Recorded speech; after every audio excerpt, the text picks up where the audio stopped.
Hola, ¿qué tal? ¿Cómo están? Muy buenas noches. Sean todas y todos ustedes bienvenidos a esta edición extraordinaria de En Pocas Palabras. Mi nombre es Víctor Caballero. Hoy es miércoles 7 de diciembre y hace un momento estábamos conversando con el ex oficial mayor del Congreso, César Delgado Guembes, quien desafortunadamente tuvimos algunos problemas de conexión, pero ya se ha retomado la comunicación. Buenas noches, señor Delgado. Buenas noches, Víctor. ¿Qué tal? Estábamos justamente conversando sobre esta modificación que se había aprobado en la Comisión de Constitución para, de alguna u otra manera, preparar el camino para una posible suspensión en ese momento de Pedro Castillo, pero hoy es un camino que podría ser utilizado para suspender a cualquier presidente de la República. ¿Cómo observa usted esta decisión? ¿Está de acuerdo con estas modificaciones? ¿Tiene algunos cuestionamientos? ¿Podría comentarnos?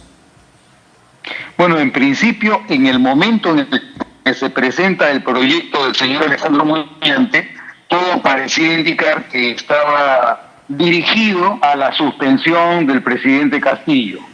Eso ya se superó, ya no hay manera de relacionar el proyecto del señor Muñante con la suspensión del señor Castillo en mérito a que no se podía conseguir la vacancia por el elevado número de votos que se requería.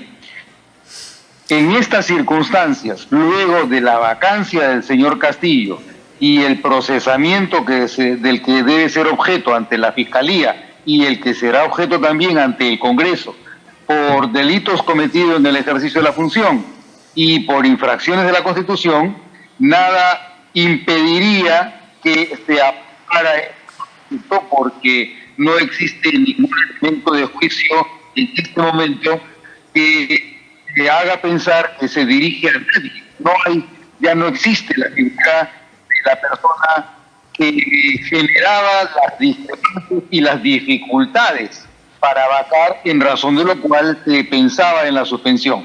La suspensión en sí misma siempre ha existido y nada habría impedido que se utilizara la posibilidad de la suspensión en contra del señor Castillo, independientemente del proyecto presentado por el señor Alejandro Muñante. Lo que hace el proyecto del señor Alejandro Muñante es recortar y acotar de alguna forma el proceso de suspensión, indicando cuál es el número de votos y cuál es el máximo de tiempo por el que puede ser suspendido el presidente de la República. Yo tengo alguna observación de carácter técnico respecto sobre todo del periodo de suspensión, porque no creo que deba fijarse en un número de meses determinados. Se señala en ese proyecto que son 36 meses. Pero ¿qué ocurre si se necesita más tiempo, como podría ser si se le suspende precisamente para iniciar un proceso judicial? Los procesos judiciales uno no puede saber si es que van a durar 6 meses, 36 meses o 60 meses. Entonces, me parece que esa es una cantidad arbitraria de tiempo que sería conveniente repensar y eventualmente eliminar. Y continuando un poco también con el tema técnico, que es el que usted domina, ¿cómo observa usted esta posibilidad que ya ha venido siendo debatida en la Comisión de Constitución para el adelanto de elecciones? ¿Considera que se deberían realizar algunas modificaciones en caso se tuviera la verdadera intención de llevarlo a cabo? ¿Se debería realizar alguna modificación en particular en el reglamento del Congreso o todo esto ya está adecuado para simplemente termine siendo aprobado en el Pleno del hemiciclo?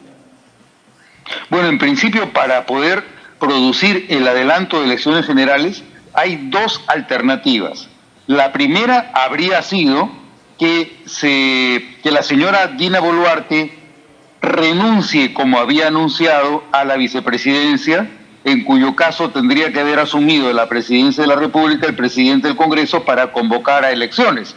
Y el presidente del Congreso habría tenido la facultad, la discreción, la potestad de señalar si en el proceso de convocatoria a elecciones se convocaba únicamente a elecciones presidenciales o además a elecciones parlamentarias. Esa es una opción. La otra opción es la que se viene observando dentro de la Comisión de Constitución, que consiste en la reforma de la Constitución con una modificación en la zona de las disposiciones complementarias finales de nuestro texto, de forma que se señale que con carácter excepcional para este periodo se daría por concluido el proceso constitucional iniciado el año 2001 y que debía concluir el año 2026 para que hayan elecciones antes de término, es decir, probablemente en el año 2023. Entonces, son las dos opciones. No es necesaria la modificatoria del reglamento en este momento. Lo más importante es la reforma de la Constitución. El reglamento se adecúa, pero la reforma constitucional actualmente es una condición sine qua non para que se pueda realizar el proceso de elecciones integrales. Bien, y continuando un poco también con estos temas técnicos, ahora que ya no tenemos al presidente Castillo, ha sido el poder asumido por la presidenta Dina Boluarte, ¿cómo quedan todas estas denuncias que se estaban trabajando en la Subcomisión de Acusaciones Constitucionales, todas estas posibles acusaciones que incluso ya se habían elegido algunos delegados en el caso de la denuncia presentada por la fiscal de la Nación, Patricia Benavides?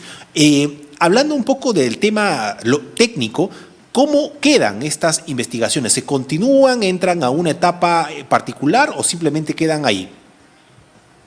Si se trata de las acusaciones, mejor dicho, de las denuncias presentadas contra el señor Castillo Terrones, todas las denuncias presentadas por la fiscal de la Nación deben continuar con el proceso, porque ya carece de la indemnidad prevista en el artículo 117 de la Constitución y puede aplicársele de manera abierta el proceso contenido en los artículos 99 y 100 de la Constitución para las acusaciones constitucionales. El señor Castillo Terrones tiene esa prerrogativa hasta 5 años después de haber concluido su mandato. Si su mandato concluido hoy día, hasta dentro de 5 años se le aplica la prerrogativa del antejuicio y del juicio políticos. Vencidos los 5 años, la Fiscalía de la Nación puede denunciarlo por cualquier delito siempre y cuando éste no haya prescrito. Entonces, el proceso que se inició como consecuencia de la denuncia presentada por la fiscal de la Nación debe continuar, habida cuenta que ya no existe impedimento alguno para denunciar, acusar ni procesar al expresidente Castillo Terrones. Y finalmente, señor Delgado, con respecto a la posibilidad, pues, de que el Congreso en algún momento intentara, no lo sabemos, ya sea vacar o suspender a la presidenta Dina Boluarte, ¿se debe convocar inmediatamente elecciones? ¿Podría comentarnos cuál es el procedimiento a seguir? Bueno, en principio tendría que producirse alguna de las circunstancias establecidas en el artículo 117 de la Constitución, que tienen que ser no solamente delitos, sino actos. O sea, el artículo 117 no se refiere a delitos, es decir, cabe que a la señora se le encontrara alguna responsabilidad con cualquiera de los tipos de actos indicados en el artículo 117. Si ocurriera eso, se la podría procesar vía una acusación constitucional. Más allá de la alternativa del proceso de acusación constitucional, obviamente queda libre y expedito el camino para procesarla, ya sea por la suspensión por incapacidad temporal o la vacancia por permanente incapacidad moral. Cualquiera de las tres alternativas quedan expeditas desde el punto de vista técnico, siempre y cuando obviamente existan razones suficientes para hacerlo.